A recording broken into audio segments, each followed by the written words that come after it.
Hello, hello, hello. Welcome, welcome, welcome. Come in, come in, come in.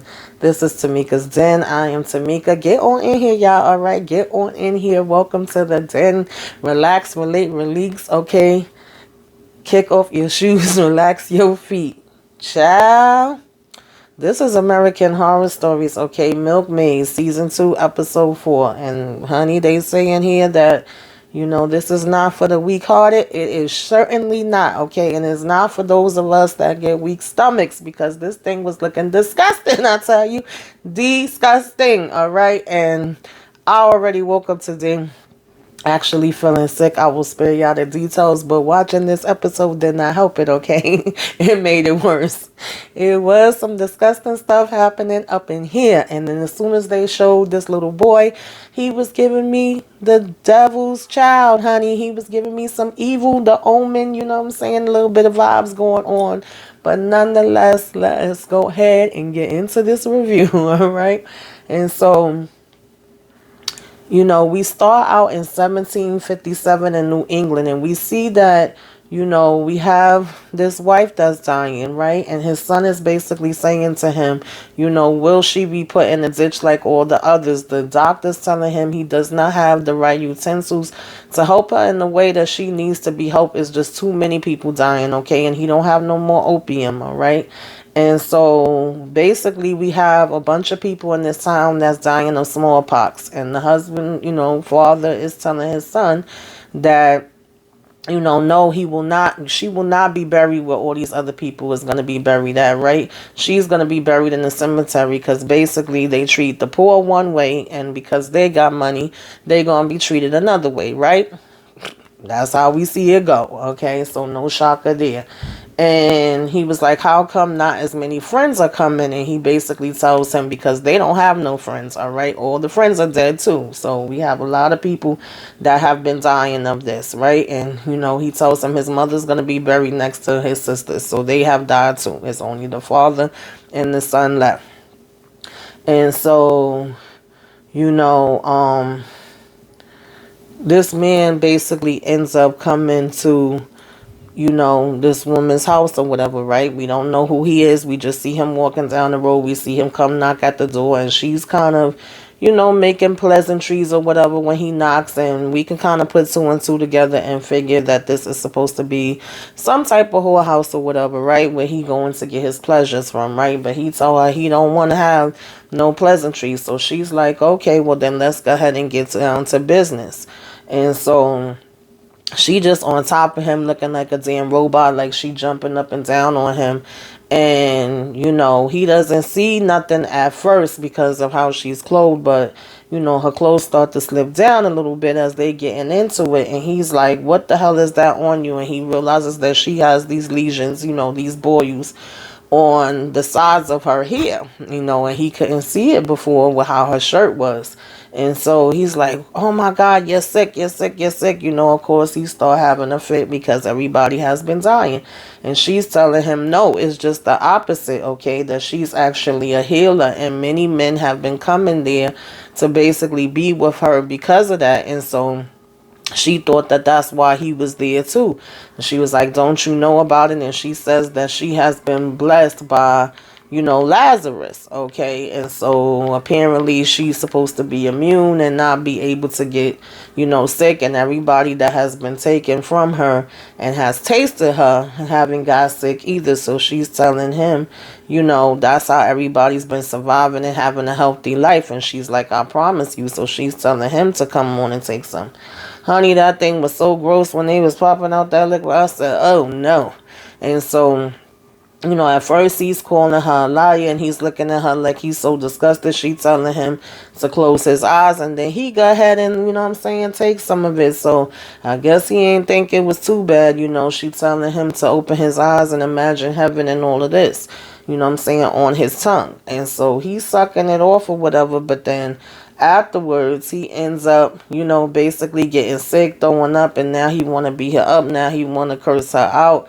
And all of this, he basically starts coughing. And so he was like, just calling her a demon and saying, she definitely don't come from no Lazarus. She comes from the devil. She's a cultist. And she was like, so all you wanted was sex then? She says, oh, shame on you, Pastor Walter, right? And he acting shocked that she knows who he is. And he's saying that's not his name. That's not who he is. I am not he. And so I said, obviously they would know who the pastor is because you figure this is a small town. I don't know how you thought he was hiding. But he says this is a house of lies and she's being blasphemous. And, he had slapped her. So she started basically, swinging back on him too or whatever. And he throws his jacket and stuff down and was telling her, like, if you speak a word of this to anybody, okay, I will have you hanged. Of course, we know back then they would say you was a, witchcraft, witch or whatever. They would be trying to hang you. So that's basically what he's insinuating. And so, she's looking at this little Lazarus statue that she have and she crying and he go ahead and he leave. Okay. And so, basically, after that, they're trying to have the funeral for, Thomas' wife that passed away, right?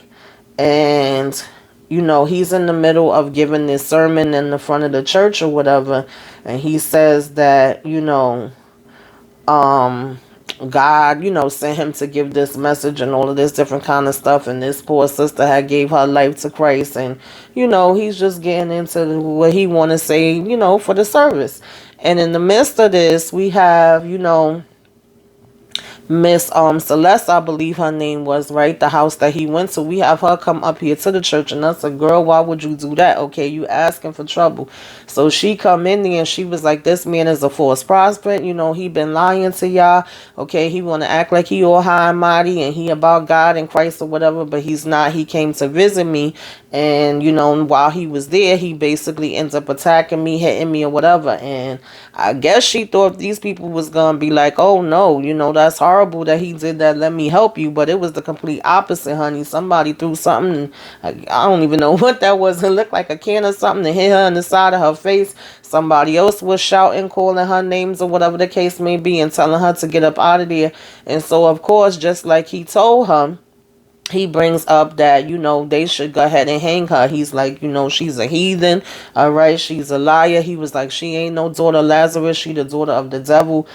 She's spewing lies and all of that kind of stuff. And so it was to the point where the church was basically, the people in the church basically was getting up and they was all surrounding her and hitting her.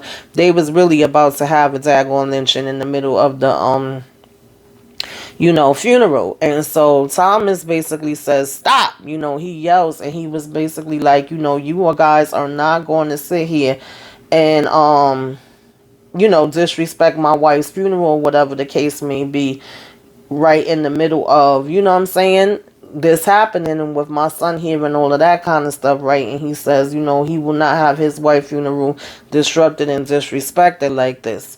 And so they do stop. And later we see, Thomas and the preacher sitting in the back of the church, and the preacher is saying to him, I respect you a lot. And Thomas is telling him, yeah, I respect you too. He was like, we had a good friendship. I consider you a friend, basically saying nice things. But then he switched up and was like, don't get it twisted. He was like, I don't like the way you cut me off, when we was having the service or whatever. Don't ever, do that again and think you're going to take authority over me. And so Thomas says he's sorry or whatever. And he's like, he was like, why would you defend, somebody of her statue, basically? And he was like, well, I don't mean no offense or whatever, but at the end of the day, this was about my wife and her funeral. And he was like, I could not have, my son basically having to go through that and see that or whatever after losing my wife and losing his two sisters. You know what I'm saying? This is the only ones that we have left.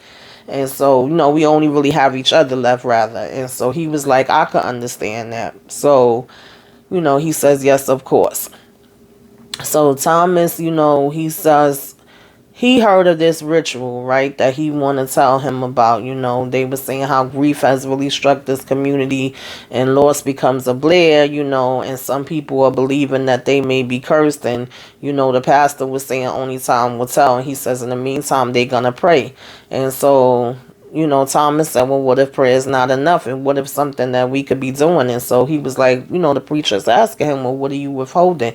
And so he says, well, I want to tell you about something. This might sound a little crazy and a little strange, but I learned about a new ritual that is only possible, to ward off the plague. So he was like, and what's that? And so Thomas started to tell him about this town not far from there where a man of faith believed, that he had been got a message and that, this smallpox was coming from the dead. And so they dug up the graves or whatever the case may be, and the bodies was barely decomposed. And so he says after months, after they burials, and that's strange because normally they would start decomposing. So he says they removed their hearts and basically burned them. Okay. And so the pastor's telling him that sounds like a fable, and just something that people that's desperate is doing. He says, yeah, but the disease actually stopped soon after the town recovered and became back to normal. And so the pastor talking about, are you suggesting savagery? And he was like, listen, I just want permission to save my son. I can't suffer any more loss. Just let us try it with that. Okay, and in the meantime, we seeing the son peeking through the damn window, okay, eavesdropping and hearing the whole conversation. So I'm like, oh Lord, and they are saying how this is just going to be one experiment to see what's happening, right? Okay, cool. So basically they go and they dig up the wife's body and they have her on the table. He's asking like, should we pray over her? The pastor starts saying a prayer or whatever. But when he passed Thomas the knife, he kind of changing his mind now, and he's like, I don't think I could do this. Child, that daggone pastor grabbed that knife, okay, and cut up that lady, cut that lady chest open, and like he been doing that, forever. And he grabs the heart out. So he was like, well, how do we know that it basically will stop it and that it will work and all of that? And he says, burning it won't, but eating it might. And I was confused because no part when he told this story did we hear anything about no damn eating hearts.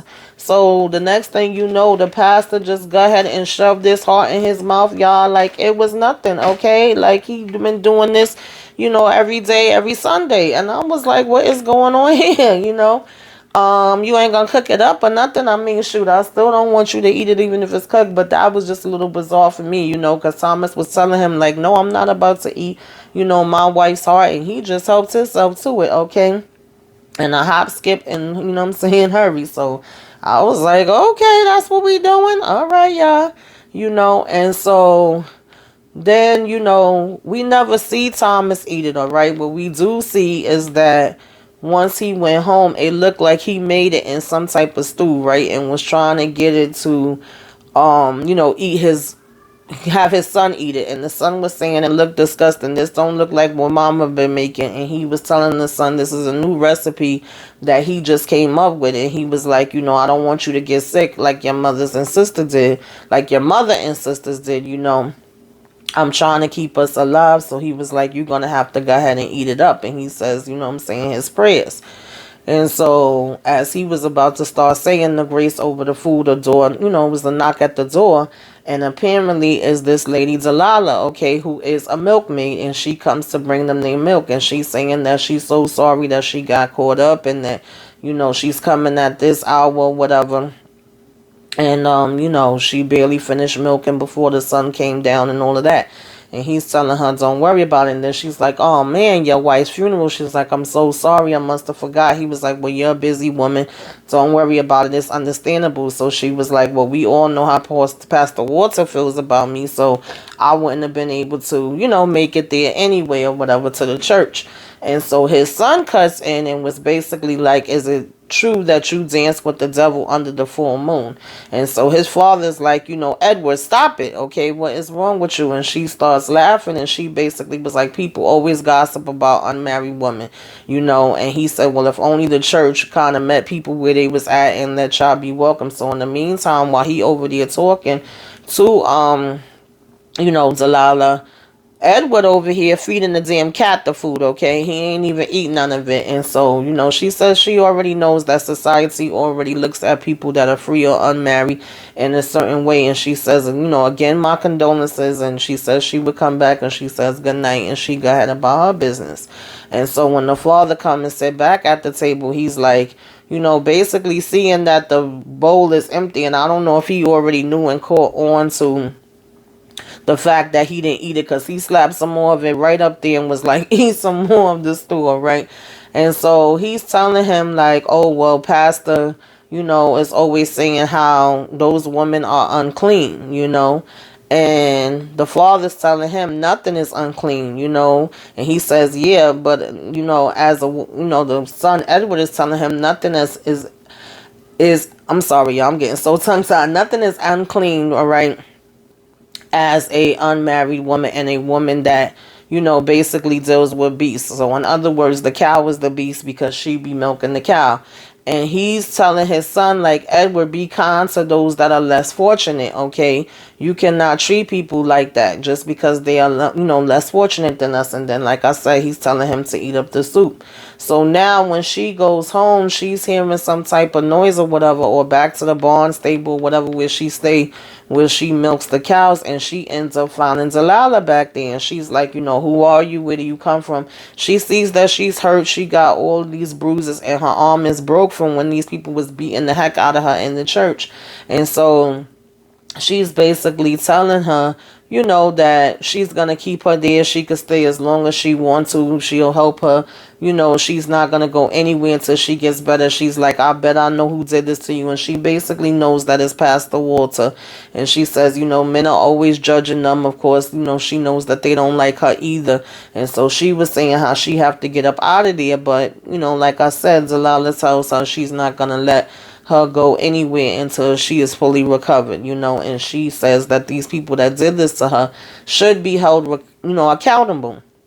And so she breaks her arm and basically puts it back in place or whatever. And so basically, Delilah don't want no trouble when she's asking her where she come from and all of that. She's like, look, I'm tired and I just want to rest. She ain't thinking about no retaliation like, Delilah is. So she says, okay. So we see, Thomas and his son Edward going to pay respects at like his sister graves and the mother graves, putting flowers there. And he was telling him it's okay that he can't cry or that he's not crying. He says, when his first daughter died or whatever, I think her name was Patience, that he cried so hard, right? And he said, but when Annabelle died, the tears didn't come as easily. And so, not because you don't cry doesn't mean you loved her any less, basically, right? And then the son says, and I mean, then he tells him, and then when your mother died, the grief transformed to something else entirely, right? And so he was like, a heaviness like that doesn't allow tears. And so the son said, if we don't cry, then how do they know that we love them? And he was like, no, they know you love them regardless of that, okay? And so we got the crazy pastor coming over, child. And he talking about, oh, these is beautiful flowers. Everything look good. Did you pick them yourself? He's like, I have never felt better. I've been so strong and so good. He was like, how have you been doing? And he was saying, I haven't seen you come back to the church ever since that night that we had your, wife's funeral or whatever. So Thomas ended up telling Edward, like, you go ahead, and go back to the house. So Edward leaves, and he tells him, I don't feel right. He says, I feel like my grief was so crazy that night that it caused me to go into, a bad space that I shouldn't have or whatever. And he was like, I want to apologize to you. But the pastor was like, apologize for what? He was like, no, I never felt better. Things is great. It could be more better, you know what I'm saying? Like, I haven't even had a sniffle and all of this stuff. So now he wants to tell the church about it, okay? Because he's saying that the ritual works, and he was like basically pulling out another heart where he done went and cut somebody else's heart out, and he's just eating pieces of this thing on a regular and carrying it around with him. So now he wants to tell the congregation, okay? He wants to tell the people, according to him, the truth and reveal that they have a cure. And so I said, Lord have mercy. I already see where this is going, right? And Thomas is basically just looking at him. And so, When we get back to Celeste and Delilah, Delilah now sees, because of Celeste's clothes being more, loose or whatever, and her shirt coming down, she sees that she got this smallpox, right? And she's like, oh my God, you're contaminated, you're sick. She was like, go lay down so I could take care of you. And she basically starts to cover her face. But Delilah is basically telling her, the same thing that she had been telling the pastor. She's like, no, you got it wrong. She was like, please let me explain, let me break it down for you. It's not what you're thinking. She was like, it's just that they get agitated or whatever. But she was like, because Delilah was telling her, like, we gonna have to quarantine you. And she's like, no, you don't. She was like, in fact, I'm a healer. I've been anointed, by Saint Lazarus. She was like, as many people that I saved. So, Celeste is telling her, girl, Delilah is telling her, girl, you are hallucinating, you kind of bugging out right now. You probably got a fever, and that's why you're thinking this. And she was like, no, I'm going to tell you the truth about who I really am if you will listen. So she takes down them, covering off her face or whatever, and she started listening. And she's saying that these boils appeared on her during the time when she became a milkmaid, right? Excuse me. But she says she never got sick. She hid them by wearing a corset, and no one ever knew about them. And she was like, until she fell in love. So she says she basically was with this wonderful man. Everything was going good. She soon became pregnant and, grew too round to the point where she couldn't keep the secret for him anymore. And once he saw the boils, he basically was disgusted, never wanted to look at her again, never wanted to touch her again. And as soon as she gave birth, he ended up leaving, and he ended up taking the baby with him. So I said, oh, wow.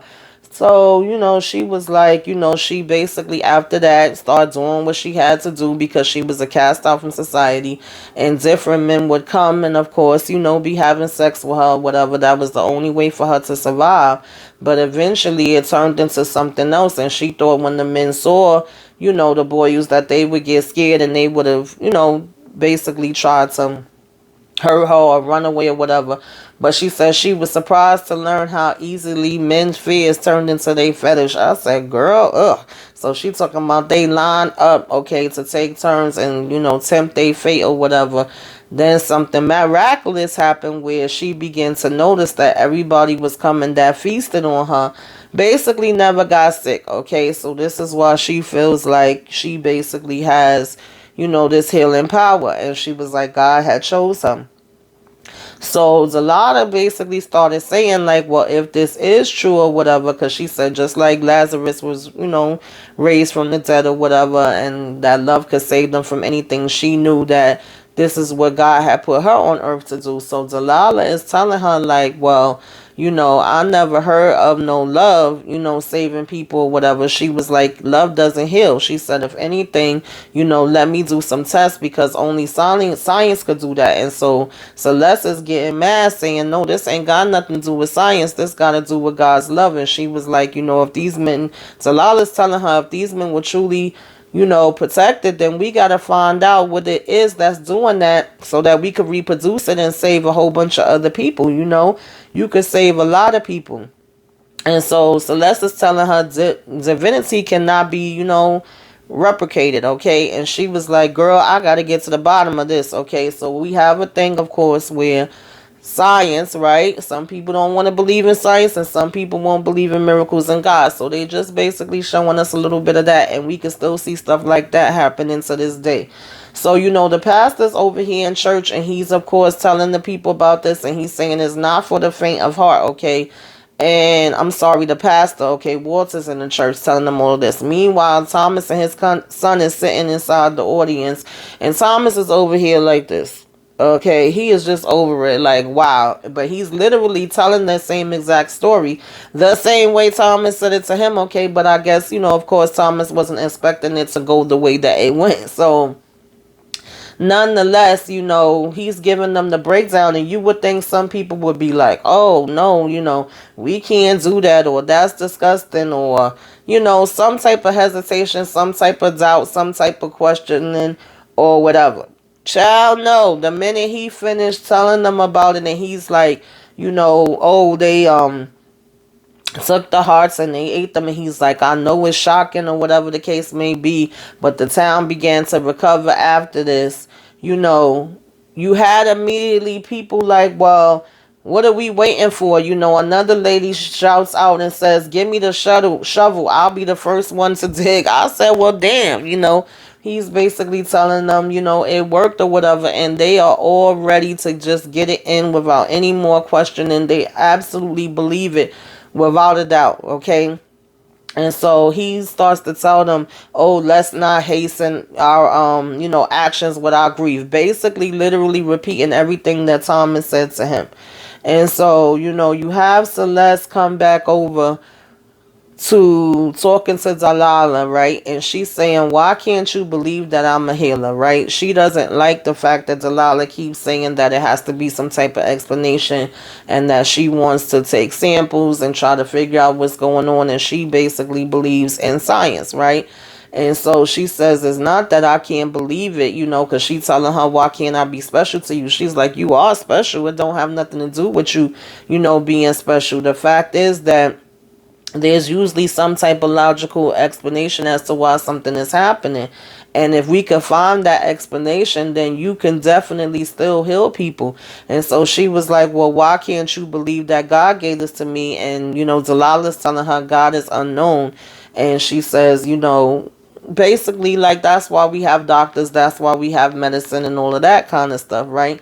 And then she's telling her, I do love you and all of that, but she talking about in another way. So at first Celeste was saying like, I love you too, but I love you as all people, okay? But then she starts kissing her, and she basically kissed her back, and who we see again peeking through the damn, walls or hole or whatever. Every time you look, this little boy making his way all around town to look and listen to what people are saying. And so, she talks about the fact that when she was a little girl, she had got smallpox or whatever, and it went away swiftly. So she said, well, here I am with it, and I don't seem to be getting anybody sick. You had it when you was a child and it went away. She was like, maybe, you are actually blessed too, right? And you're blessed just like me. Maybe it just hit you in a different way or whatever. And she was like, how do you explain how some people get sick and some people don't? And in the meantime, as they are laying here talking, we're seeing transitions back and forth that these people are out here. They all got their shovels and they ready to go dig up these graves, okay? So when she get up, she notices that it looks like it's blood in the milk. And she was like, yeah, she's bleeding again, talking about the cow. And Celeste was like, yeah. She was like, oh no, we got to throw these out. But Celeste is telling her, no, a little bit of blood, can't do nothing. And she was like, girl, this is cowpox. We can't be giving this to people. And, Celeste is telling her that's ridiculous or whatever, and she was telling her scientists believe that stuff can be spread through illness, through bodily fluids, okay? And so here Celeste go, well, if that's the truth, then you would be messed up right now. You didn't seem to be thinking about that or worrying about that a couple of minutes ago when you was with me. And she come in to try to kiss on her again. And she was like, Delilah, I told you. She was like, no one ever has got sick from sleeping with me, right? And scientists are wrong all the time. But she was like, well, what if they were right about this? And she go running back over to the cow, and she's looking at how the cow's marks look and how Celeste's marks look. And she's like, those are the same that mine was years ago as well. So she was like, what if we never had smallpox? These is perfectly round. What if it's actually cowpox? Because human smallpox don't look like this. They have more of a chaotic, pattern and a fungus growth. So she was like, that would explain a lot. What if milkmaids actually are getting cowpox? And she was, Delilah, Celeste told her, well, we not cows. She was like, yeah, that's just the thing, though. Maybe it's affecting us in a different way. So Celeste telling her, you not listen to me. Every man that got sick, that came near me, didn't get sick, and I healed them. She's like, that's exactly it. Cowpox doesn't make humans sick in the same way that smallpox does. That would explain it all. And so they are still kind of having an argument and a back and forth where Celeste looks upset that she's able to break this down and say what it could be. And she was like, this contaminated milk actually could be the key. If we could give this to everybody, we might actually have a cure. So she tells her, keep milking, excuse me, the cow in the meantime, and she's going to go, hand out these bottles that she already had, and when she come back she should have some more milk there, and then she'll get more of it going, right? But again, Celeste don't look as excited as her. So it's just showing that dynamic of how people use religion for certain things. People some people don't believe in medicine and science. Some people believe completely and wholeheartedly in it, and it's showing the different dynamics and how it's affecting them. And so, like I said, that's those stuff today we see in today's age, things we've been going through recently with COVID and all of that kind of stuff. And so, the pastor basically just out here going crazy in these graves, right? These people just digging these people up left and right. They don't give a daggone now. It ain't just about taking it from their family. They trying to dig up everybody and their mother, all right? And in the meantime, Delilah comes back to the house banging, banging, banging. But at this point, Edward is there by himself, and he's saying his father's not there. And she's like, listen, this is very important. Where is he at? Where's everybody at? Because all the doors I've been knocking on, nobody has been answering. And he tells her about how they going to dig up the graves. And she's like, nah, you must have this wrong. It ain't no way in the world they going to do that. You must have heard wrong. And he was like, my father left here with his shovel. So she tells him, like, well, this milk is actually the real cure. Okay, I don't know about that craziness they talking about. And she's like, come on, hurry up and drink it. And so, of course, he was trying to fight her at first and was telling her he wasn't drinking it. And she held him down and pinched his nose and was like, you gonna drink this damn milk. So she basically, makes him drink it. So as we seeing them still going crazy over at the graveyard, she basically runs up there and was like, what is wrong with y'all? What the hell are y'all doing? She was like, no, this is so disrespectful. This is so nasty. This is so crazy. How could you believe something like this? And when Thomas is telling her the whole thing about the decomposed body stuff, she was like, that's because of how the bodies is buried or whatever, and the type of soil that it is and the water that's near. And here go the pastor. Oh, what are you doing listening to her? What is she coming over here to spew with her lies or whatever? And Thomas was like, she might have a point. He was like, that is true what she's saying. And she's telling them this is the real antidote. This is, to smallpox is this milk. If y'all go ahead, she was like, I have enough for several families. And Celeste is, preparing more as we speak. We could help the whole town. And so, Thomas is like, Celeste, is she okay? She was like, she's wonderful. Everything is okay. And so he basically starts getting even mad at the pastor when he hears her name and was like, oh, so you've been over there with that filthy whore. And she tells him, I know what you did to her, whatever the case may be. She's the reason why you're healthy, not this stupid thing that you're doing out here. The cure is actually in her boils and also in this milk. And she's kept every man alive and, healthy in this town. And so he was like, no, we're alive because God is righteous. And she was like, Walter, please listen to me. You must stop this madness. Man, crazy ass Walter. I don't know why she thought she could talk to him. He come and hit her in the damn head with a rock, knock her out, and tells Thomas, now let's go, take care of Celeste. I'm going to talk about if Adam would have hit, Eve in the head, then we would be okay. So I was getting kind of ticked off with Thomas because I'm like, boy, what are you doing? Like, you just acting like you ain't got no backbone and letting this preacher run all over you and tell you what to do. But finally, when he gets by the barn, he was telling him, like, no, you can't do this. I'm not going to let you go in there, whatever. But at this point, it's like he should have known that the daggone pastor was crazy and he was going to do what he had to do regardless. So the pastor ended up stabbing him, okay? And when we see the people again, y'all, they just literally picked these people up out their graves, opened up the coffins, pulled them out, and just how the pastor was just taking the hearts out and munching on it like it was apple pie or something. That's what they was doing. I was like, you know what? I can't. Y'all all are crazy. I'm done, and y'all all deserve what y'all get at this point, okay? And so the pastor comes in and he basically tries to attack Delilah. He's saying that he gonna go in and get some from her one more time before he finish her off. And Celeste ends up coming behind, just in the nick of time and stabbing him, okay? She had basically came back too because only thing he did was hit her with the rock. And, they basically was stabbing the mess out of him. And I'm like, yes, because y'all can't be doing one stab, okay? You got to stab so you can't stab no more. And so basically they was hugging and saying, are you all right? Are you all right? And so Thomas comes in and he starts talking about, oh, Celeste, how dare you, you wicked woman. And he starts turning on her and Delilah, and she telling her, let me help you. And he talking about something, I trusted you. You a wicked woman. He's like, is she the one that made you wicked and made you, turn and all this stuff? And he was like, everyone warned me. I was always sticking up for y'all. And y'all got these unnatural ways. So they was like, what are you saying? What are you talking about? And so come to find out, they realized, or Delilah realizes, that when Celeste told her the story of the man that she loved that ended up leaving with her son, it's actually Thomas that she was talking about, okay? And that son that we are seeing is hers. He was with her first, and then he must have went and remarried and had the 2 daughters later. And so he's basically saying that, he had all this belief in her and trust in her, whatever. And, the Celeste is telling him, you got it wrong. She was like, she helped me and stuff when everybody else turned their back. And so he was saying that he see their wickedness now, right? And that they ruined everything or whatever, or she ruined everything.